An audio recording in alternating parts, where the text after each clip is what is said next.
So people are now revolution now. So, well, I'm with Mr. Moele Sowore without wasting any time. Good afternoon, sir. Good afternoon. Okay, so let me just say, a few hours ago, just a matter of one day, uh, the court verdict came out that they have now sacked you from the party you formed or you helped form. Uh, well, I'm not going to ask you what you feel about it because what I noticed is that even prior to that judgment or prior to that verdict at all, you already started making posts with hashtag revolution now. My question is, did you see this coming already for you to start the revolution now hashtag, even without waiting for the verdict at all? No, revolution now has nothing to do with court action. Revolution now is the level that Nigeria must go to realize its potential, to get rid of the terrible leaders that are mismanaging the Commonwealth, that are causing confusion, crisis, and have destroyed the opportunity for this country to attain its potential and these people to attain its potential. So that was where that came from. It had nothing to do with the court action. Regarding the court action, people know my position.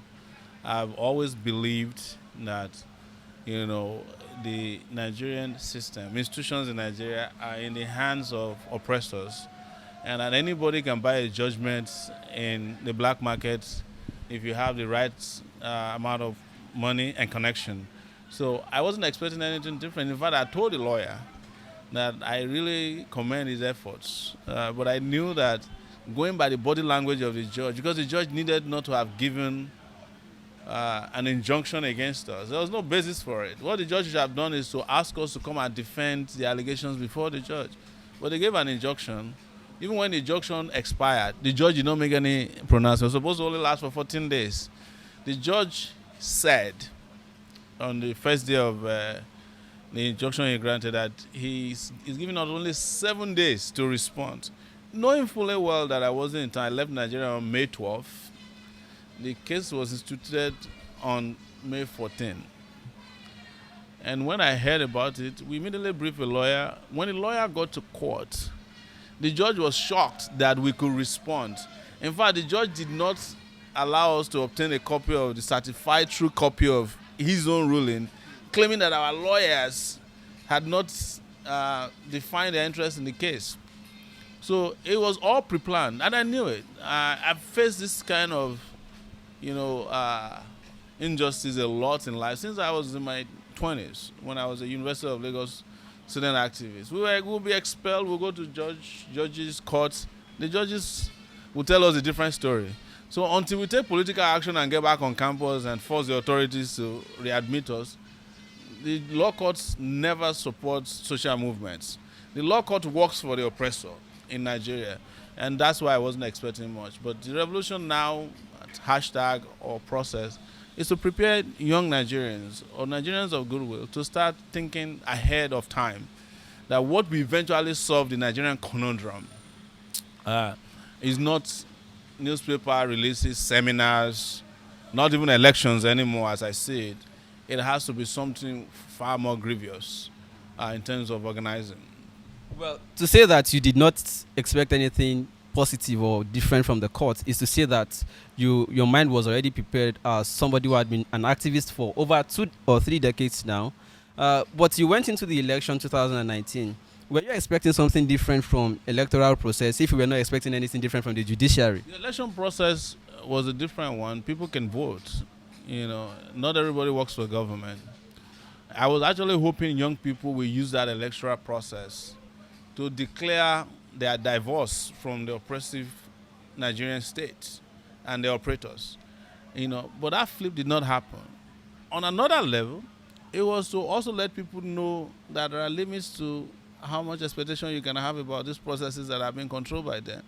Because people will tell us, why don't you go in there and show that you are better and contest so that people can vote for you? We did everything possible, humanly possible and impossible in the election. Traveled around this country with no security, preached, gathered people, conscientized them, educated them. We didn't give money to people, they were following us. People were contributing money to our campaign. We did everything in it. We ticked all the boxes. And nobody could doubt that. But guess what? While the election was going on, They were arresting, people were pasting posters for us in Lagos, and they are still in court. When the election was going on, they denied me the opportunity to participate in the debate, even though I came third in their own internal poll and came second in certain jurisdictions. So it was obvious that they weren't going to accept even our own limited, liberal involvement in the electoral process. So, but this is the benefit of experience and benefit of the past, and you just know instinctively that the Nigerian state has not changed its ways, except something drastic is done. Well, few days ago, before you came back into the country, we saw video of you and Nnamdi Kanu, leader of the IPOB. Uh, but some comments on the internet were having it that it was because you lost election that you now realize you needed to, pull forces together. What do you say to people who have this opinion? Correct. Even during the election, I wanted to go see him. Some people promised he was in Israel. If I've been able to reach him at that time, I would have gone even during the election. We wanted to break into new grounds. We wanted to show to Nigeria that when we come into government, it will be an all-inclusive government, and that we're not part of the people who fought the war, and there's no reason for us to carry on as if we are fighting the war. We had disagreements with some of the methods or methodologies adopted by Kanu and his groups, and we discussed that in the meeting in New York. So it was just to show to people that I would have been an all-inclusive president, and I would have resolved so many of the problems within days. Because I would have brought some of these characters and fighters and agitants, militants together as president of Nigeria. Have them have a conversation, have truthful, honest conversation, and on the way forward for the country. Because what I found out in the course of my conversation with him is that he said it openly. He said even West Africa was what he was thinking about, not even Biafra.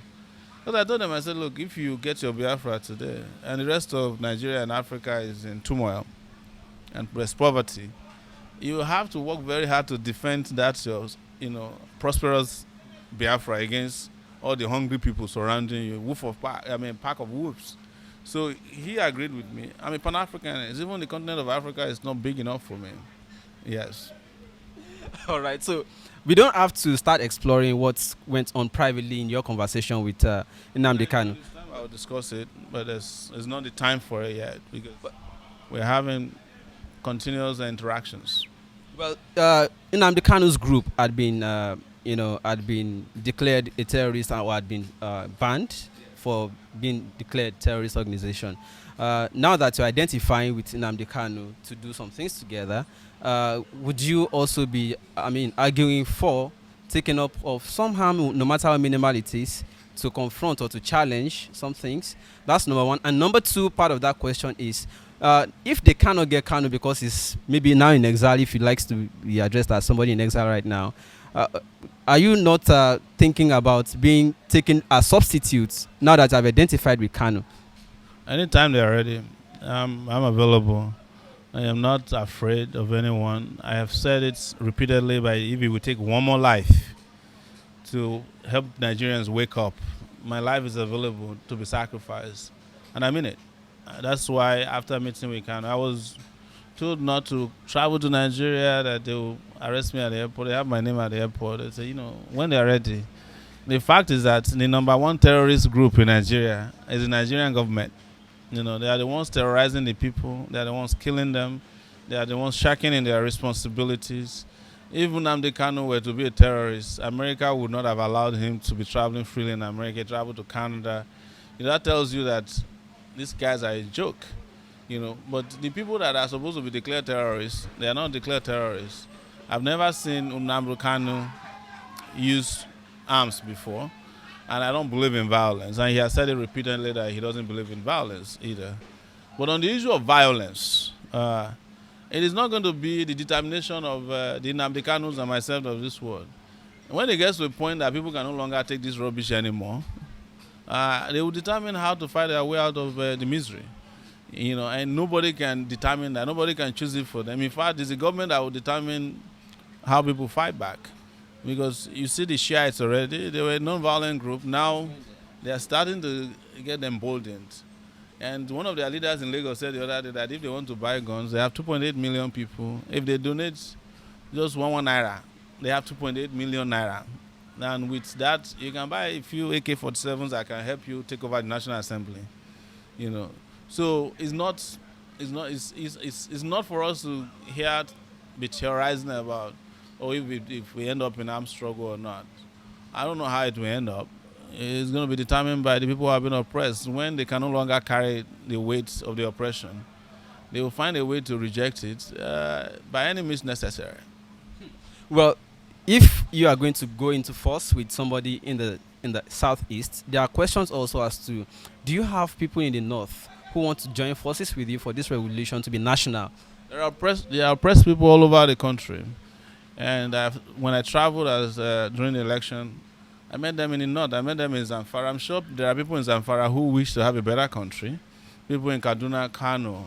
A lot of people out there who are oppressed, in every sphere, in every dimension, who are, when I went to those places, started first days, who do you think received me? Ghosts? There were people in the place who were very happy that there was a young person who had a different message, who was very bold, who was willing to bring ideas that could liberate the entire country. They're the people who received us. We sat, slept, ate in their houses. We walked around town. We went to, famously went to Buhari's hometown in the middle of the night. Who do you think received us in the night? Who were those guys who were running after us saying that Baba must go? They were from Dara, his hometown. So there are press people all over the country, and they have been reaching out. In fact, I was surprised at how many people really loved the meeting with Kanu. And not many of them are from the southeast. There were people from other parts of the country who were saying, wow, this is overdue for there to be a joining of hands and minds to discuss the future of this country concretely. We can't continue like this anymore, Look, it doesn't matter what happens to me. In fact, we are probably the last set of very reasonable people who are going to be dealing with Nigerian issue. The next set of Nigerians, they won't be responding the way we are responding now. Let's come to the idea of the orange beret. That's this one that started circulating on the social media today. What is the symbolism of the orange, and why revolution now? Orange is the new black. That's the color of revolutionaries, and the beret, as you know, is it has a significance of militancy. And I've always been very militant in my approach to fighting oppression. So it's a symbol of how people are approaching, how they want to take on the oppressive class. And it doesn't matter whether you wear this or not, you can be a militant. So color symbols are just ancillary substitutes for what goes in the mind. This actually reminds of what's going on with Malema and the rest of them in South Africa. Is there some kind of connect or conjunction? No, that's not it. We're not. This was actually an idea muted yesterday by one of our members after the judgment. He said maybe we need to have a situation where these people understand that there's a different level of organization and resistance that will happen this time around. So, and just quickly on Monday, if you're in Lagos, 12 noon, we will be having our AAC press conference and rally in Lagos. And the first 10 people, 100 people to arrive, this person promised they will get a beret. So this is mine. So I'm not giving this to anybody. So AAC will now have a beret going forward. Is AAC now into two factions after the court's judgment? There's no faction in AAC. Every revolutionary organization have saboteurs that are directly planted or surreptitiously they inject themselves. So, but there's no faction in AAC. There's one AAC, and that's the AAC that was started last August by us. And even the character that they're using now had been expelled from the party as of January. We uploaded the reason we did so on our party page. So they are aware. But you expect that after doing what we did in the election, I warned everybody, I said it on live stream, I said they will come after us. They can't. Nobody has ever done this before. This is not the kind of thing they are used to.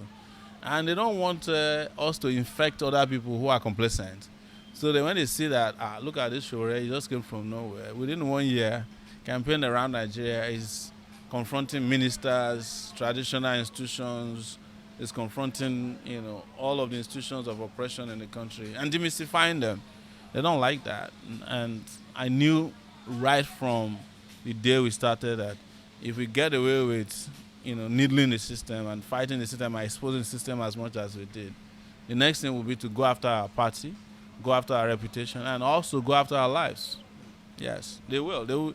This is the trajectory that must happen for us to get to the next stage.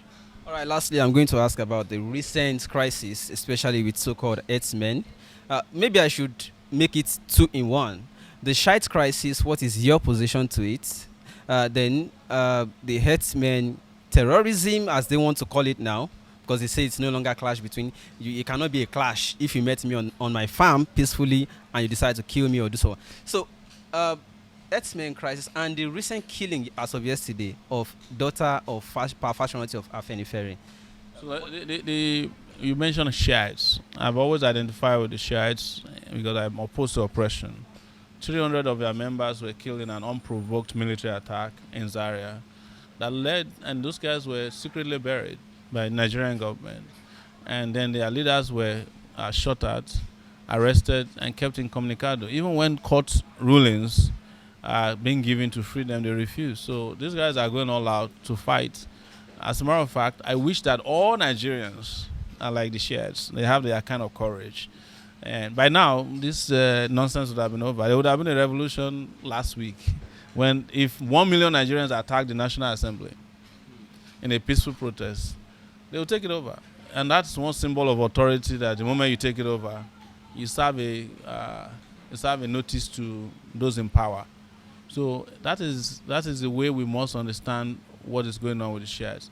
Regarding the herdsmen crisis, there are two dimensions to it.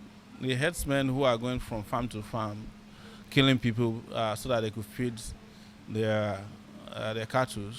We have proposed a solution to it.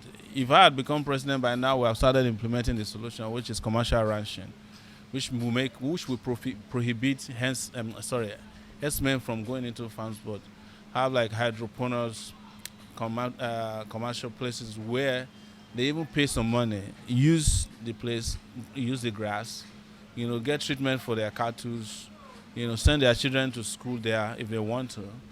And the government, it's a win-win situation for everybody. And, have an abattoir there and then use the droppings of the cow to generate electricity, fertilizer, all those great things that can happen. And it's not going to be limited to only herdsmen. It's going to be anybody who wants to do commercial ranching. It will be entitled to it and make available resources for it. So the next one is insecurity in the country, which is tagged as herdsmen attacking people. I say it with due respect, especially going by what is happening now.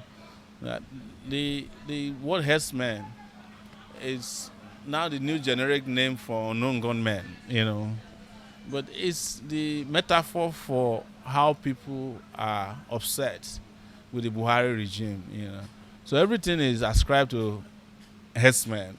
Whether we see them or not, there are certain things that are characteristics of how they operate. And when we see that in any attack, we just allocate it to them. But what we must not forget is that this country is unsafe at every level, and that the people who are managing the country, in fact, we are excusing them from their responsibilities by saying it's herdsmen. Because herdsmen is an easier way to wish away an assassination that took place. Yeah, it could be an assassination that just took place yesterday. And it could have been carried out by anybody. But because herdsmen is a new metaphor for how we wish away our problems, everybody says, herdsmen did it. But we are not talking about the police not doing his job, Buhari not doing his job, and figuring out how to get rid of all these people. Otherwise, this country is going to fall apart in a matter of, I don't know, I can't predict whether it's going to be days, months, or years. But we are getting there. So just a follow-up on that, Ruga, and on the herdsmen, the Ruga idea, do you support or oppose the opinion that it's... Ruga is not what Nigerians know. Ruga is their own definition of how to create colonies for Fulani herdsmen, in other places, and with the government backing it, that doesn't solve the problem. Commercial ranching will solve. My own idea, and I've said it before, of a commercial ranch or commercial ranching is even churches can have a ranch. Look at Redeemed Church along the expressway. Each time they do their Holy Ghost Congress, they eat plenty of cows. Why can't they have their own ranch? Big ranch. And be selling to outsiders, right, who need meat. It's the way it works. In other plans around the world, anywhere you go outside of this country, you are driving from one city to the other. You see ranch in the U.S., in the Midwest, ranch left, right, and center, because that's how they they create. That's how they create meat for public consumption. See, the meat industry in Nigeria is about $3 billion. You can't leave it in the hands of a few people who are roaming around. The reason why we are killing ourselves over cows is because there's demand for cows and there's not enough supply for it. Simple economics. So to solve the problem, create enough supply for it so that the supply can meet the demand. They haven't told most of you that some of the herdsmen you are hearing about, they are not even from the north. Some of them are in Ibadan or your state. They've never been to the north before. And the people giving them the cows are these same rich people, traditional rulers, army generals, because it's a big business. So nobody's thinking about it. We have to be very creative so that all of us just don't get led, by the nose, by the people who have different narratives, which is to suit their own personal agenda. Yeah. What we must focus on is that government has failed in this country to live up to its expectation to protect citizens. It doesn't matter whether the headsman is killing someone in Lagos Ibadan Expressway or Benin Ore Road or in Zamfara or in Katsina, anywhere. Nobody deserves to die under any circumstance.